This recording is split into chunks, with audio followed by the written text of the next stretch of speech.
Hey, my friends, it's your friend Kevin. Welcome, welcome, welcome. Thank you for liking, subscribing, and doing all you do. And I can't believe I sat down here with a black t shirt on that says antisocial. This is your divine inspiration message for today. All right, my lovelies. So we are in an angel numerology number 7 today. So, what does that even mean? Well, it means we're on the right path. And our spiritual desires, the plans that we have for our higher selves, are correct. They're heading in a beneficial direction on a 7-day. Priorities are lined up. Good life choices can be made on a 7-day, particularly if it's aligning with things of the material nature. Things that will serve you well. This is a day of charming plans, being meditative, focused, introverted. In fact, that's what I wrote my word. When I found that word for day 7, what is day 7? It is focused. It is laser focused in the direction you want to go in. I am determined. I think number 6 day was determination, something like that. Work with Archangel Metatron and Archangel Michael today. You can pull the 7 of Cups, the Sun, and the Chariot for extra help with landing angel numerology number. All right, let's get to my isms and then we'll go through these new cards I've got for this coming week. I am creating, I am attracting, I am manifesting. The I am, everything that comes to the after that, I am. I am that I am, that I know that I am that I am, and I am. Actually manifests. However, there are obstacles. Obstacles being limiting beliefs. Obstacles being, yeah, right, that's the subliminal nonsense that we have to release. We're in the last cycle of the waning moon. And this is about releasing, letting go of. Pluto moved into Aquarius, and Pluto is the planet of blowing things up. Well, this is about blowing up the limiting beliefs that stop you from getting where you want to go and doing what you want to do. The other ism, I am perfection unfolding. Yes, you are. Yes, I am. Yes, we are. Perfection is what we strive for. It isn't that we're not perfect, because we are, but we're wanting to improve things. We're wanting to unfold that improvement. We'd like to have something more, something else, something different. It's not so much seeking the perfection, it is improving upon it. I am in deliberate creation mode. Create whatever it is, attract whatever it is, manifest whatever it is on purpose, with a plan, with nothing's going to stop me getting that. Right, from our angel affirmation card, I pulled this one. Messages from the love angels. We can fly into your life whenever you need help, finding love for yourself.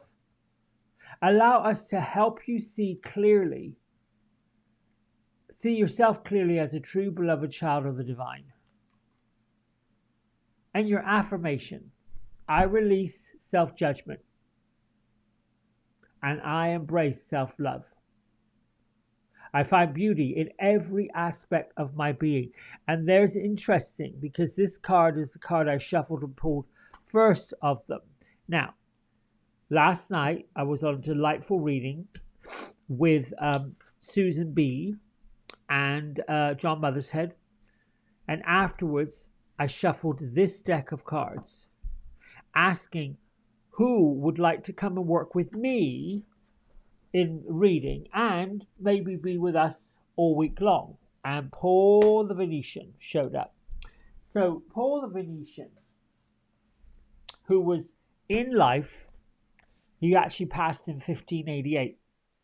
Paul the Venetian was known as Paolo Veronese, and he was a Renaissance painter, Renaissance being the Italian Renaissance, in Venice. His work as an ascended master is with the third ray of unconditional love, which kind of like, if you had to get a visual, it's this open circle, and the middle of it is this beautiful, deep crimson, magenta, pink color, moving out to bronze, and then there's the color of white. So this master comes forward as a reminder that you are a gifted one, and he's going to reveal that we have these hidden talents, and we've got the ability, the opportunity to shine with the ray of unconditional love. Whenever you come across people that are in a quarrel, or maybe you're in a quarrel with other people, heal it. Breathe in that pink ray of unconditional love. Even wear the ray of unconditional love. This is what we are being called to do. These are our gifts. The gifts of love, the gifts of compassion, the gifts of charm, the gifts of being beneficial. And the end of this week, or at least a week from today, we start working into the last month of the year. And that last month of the year, brings with it what we're letting go of, what we're releasing. We've had the last full moon of the year. And so I would say, as we approach the ending of November, focus on staying in your own lane, staying in your own space, working on what you can work on. How can you, first of all, love yourself? Because releasing self-judgment allows the opportunity in the openness to create self-love. Looking at, paying attention to what you find ugly about yourself, or unkind about yourself, or ruthless about yourself, isn't going to serve you.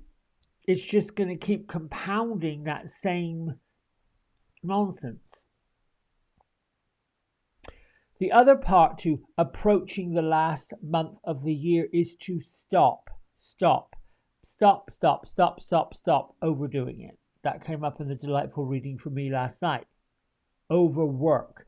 Overwork doesn't necessarily mean labor intensive. It also means overworking your mind, overworking your thinking, overworking what you're focusing on,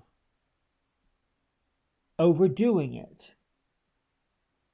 And the third and last little bit, Yasmin Boland says, think about being sustainable. Think about, what does sustainability mean to you?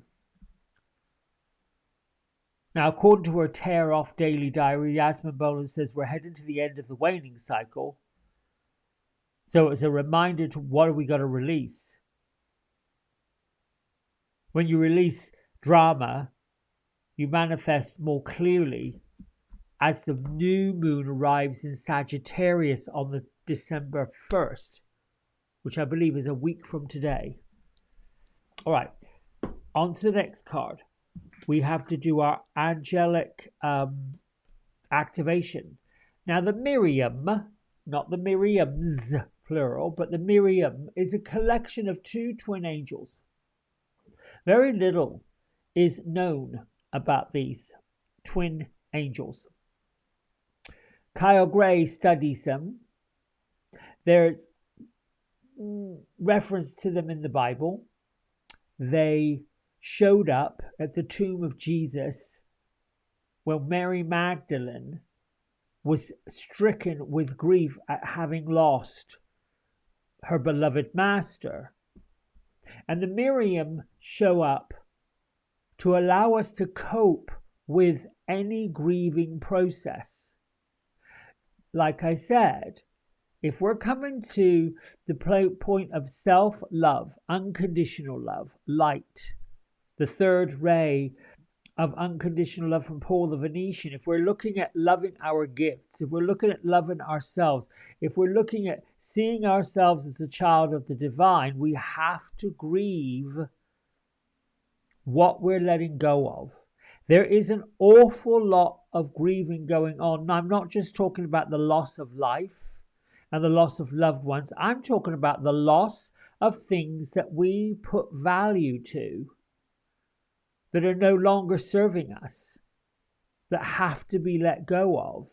And it's a tough process. So the activation is healing the heart, which it goes along with all of this. Being in deliberate creation mode of deliberately creating self-love. The challenge we have is the limiting belief is, who am I to love myself so much? Because we equate it with being too posthumous. We equate it with being boastful. We equate it with being, who in the world do they think they are? Yeah, we are somebody. We're here. So this is a sacred time of healing. In order for you to feel whole, it's essential to reclaim every bit that you've lost. The lost parts of yourself, call them back in. All the gifts, all the talents, all the things you may have been forced to hide, repress, or let go of. By unleashing these tender aspects of your deeper soul, you allow the heart to rebuild itself and strengthen. So your activation right in here is, I reclaim myself and my story, and I am ready for wholeness. Oh, yes, I am. Oh, yes, I am. Oh, yes, I am. I think if I had to imagine what the Miriam, and once again, I'm going to reflect, not two, it is a twin angel, or a two, it's twins. Angel twins. If I imagine what they said to Mary Magdalene in the tomb of Jesus, probably, the way I see it, the way Gertrude and Beatrice would say it, for goodness sake, dry your eyes, here's a Kleenex, and get on with the business of sharing love, sharing light with the world. Don't cry. Your master has ascended into greatness so that you can be great yourself here on earth. All right, Gertrude, Beatrice, where are you? They're back in the tea shop. Oh, okay, wow. Okay, so here's what I see. They're sitting in a window seat, and they are either side of a round table. They've got a simple tablecloth on it, but the pot of tea is sitting in the middle. And Beatrice is pouring the tea for Gertrude. And Gertrude is just picking it up with both hands, not just by the handle of the teacup. And she's just, oh, okay. So Gertrude is swilling the tea around inside the teacup, and then she's dumping out the tea leaves, and she's doing a tea leaf reading. So, if you're into tea drinking, I'd say go get some loose leaf tea. Don't strain it. Just pour it out into a cup, however you want to drink it. The English like to drink it with a little drop of milk on the top. And then you sort of have to sip it. It's interesting. My grandma was what they call a tassiologist. I'm going to get to that in a minute. I'm going to explain that before I shut this thing down. All right, let's get to this card. What is the card of the day? I am using Angels and Ancestors Oracle by Kyle. That one, I think I like that one. The word playful. Okay, so they don't like this word focus. They like the word playful. Okay, well, I'll change. Oh, the wise one. So I would say the wise one got the owl on her shoulder. Grow within your current situation. What can I say about this that goes along with all of this loving, kind, careful energy? Look at this. We've got feathers in her hair. And we have a raven that is holding on, looks like a berry. In that raven's mouth, there is a berry. And then over here, we have all this symbolism on her gown. And then the wise owl sitting here on, well, it could be the waning moon. Um, Wise one is really asking us to be meditative, to go into our meditative state and pull in information that we need to know. Sometimes we're so distracted.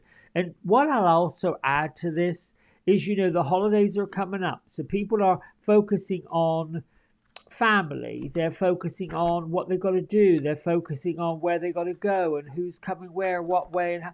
We can be so distracted on other people that we forget the important part of who we are as ourselves. And the message really from the wise one, Paul the Venetian, and the Miriam is to get down to brass tacks, become reliable, get committed to yourself, be open to the wisdom and the insights that's coming from your elders.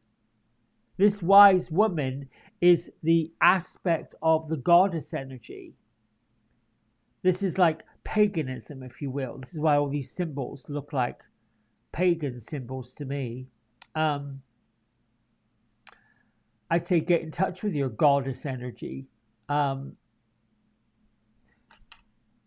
other part to this, oops, hang on, let me go over to this camera. There we go. The other part to this is the wise one. And now I get Gertrude and Beatrice are saying the wisdom really comes in from looking at things that we're consuming. What are we consuming? We talked about a little while ago about being sustainable. Are we overly consuming things that no longer serve us? Are we overly consuming stuff that is just, what do we need it? Not saying you have to go through every cupboard. I like to do it on a regular basis and throw out old papers, old contracts, old things that just take up space.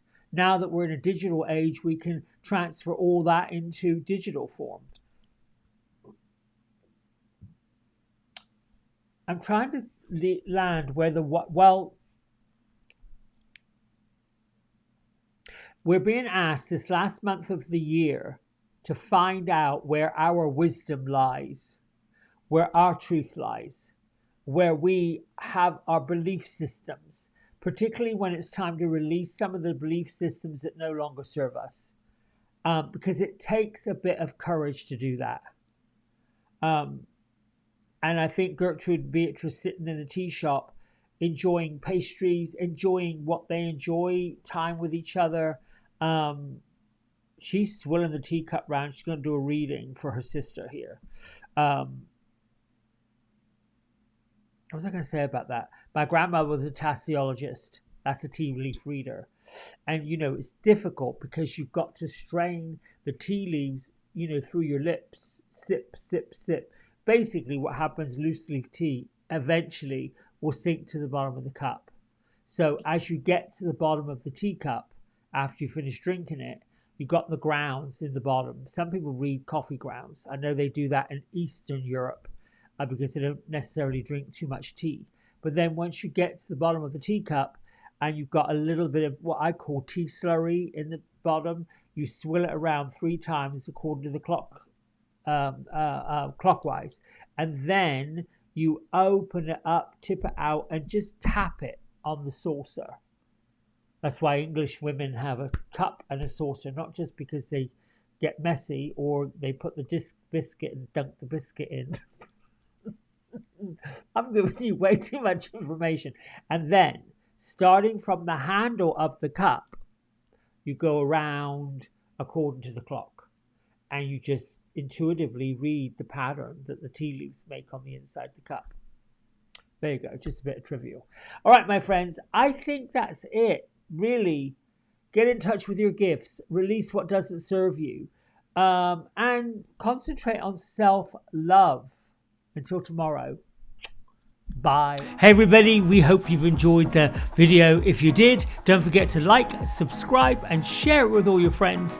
Here's a QR code if you decide you'd like to get a private personal reading with me.